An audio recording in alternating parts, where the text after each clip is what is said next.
तैयार रहिए। स्टार्ट। सभापति महोदय, खेती के बाद उद्योग का हमारे देश के आर्थिक जीवन में बड़ा प्रमुख और महत्वपूर्ण स्थान है। स्टॉप। स्वतंत्रता के बाद देश में बड़े बड़े और मौलिक उद्योग धंधे खड़े किए गए हैं जिनकी बहुत आवश्यकता थी। स्टॉप। उस दिशा में अच्छा प्रयास किया गया है और उसमें बड़ी सफलता भी मिली है, लेकिन जहां बड़े बड़े उद्योग धंधे खड़े हुए वहां छोटे छोटे उद्योग धंधों की, विशेष रूप से उन उद्योग धंधों की जो देश में परंपरा से चले आ रहे थे, बड़ी उपेक्षा हुई। स्टॉप।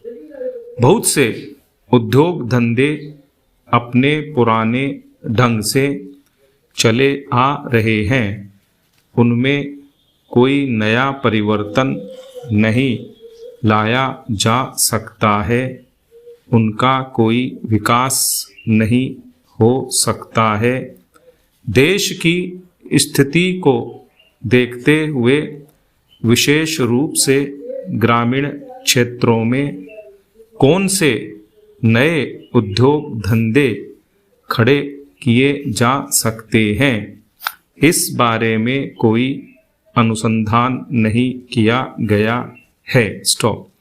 खादी और ग्रामोद्योग स्थापित किया गया और उसने खादी और कुछ ग्रामीण उद्योग धंधों को लिया, लेकिन उसकी भी कुछ सीमाएं हैं। स्टॉप।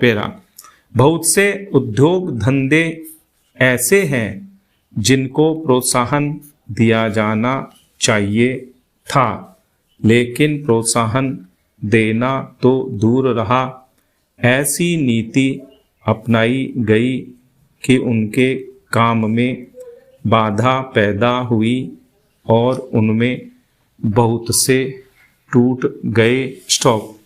इसका परिणाम यह हुआ है कि एक तरफ तो हमने दिखाने के लिए बड़े बड़े कल कारखाने खड़े किए हैं, लेकिन दूसरी तरफ बेकारों की संख्या बढ़ती गई है। आज यह समस्या एक भीषण रूप में हमारे सामने आई है।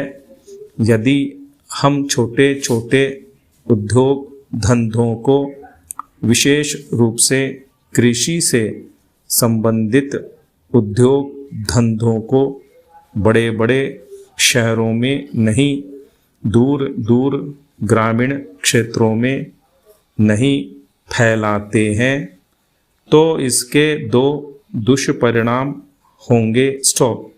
एक तो उद्योगों का केंद्रीकरण होगा, दूसरे शहरों की जनसंख्या बढ़ेगी, जिससे अनेक जटिल समस्याएं पैदा होंगी। इससे हर एक आदमी को काम नहीं मिलेगा और हमारे जो पुराने उद्योग धंधे जीवन से संबंधित सामग्रियां तैयार करते हैं, उन पर बुरा प्रभाव पड़ेगा। लेकिन सरकार की ऐसी नीति रही है कि उनमें से बहुत से उद्योग धंधे समाप्त होते जा रहे हैं, जिसका परिणाम यह है कि इस उद्योग में लगे हुए आदमी बेकार हो रहे हैं।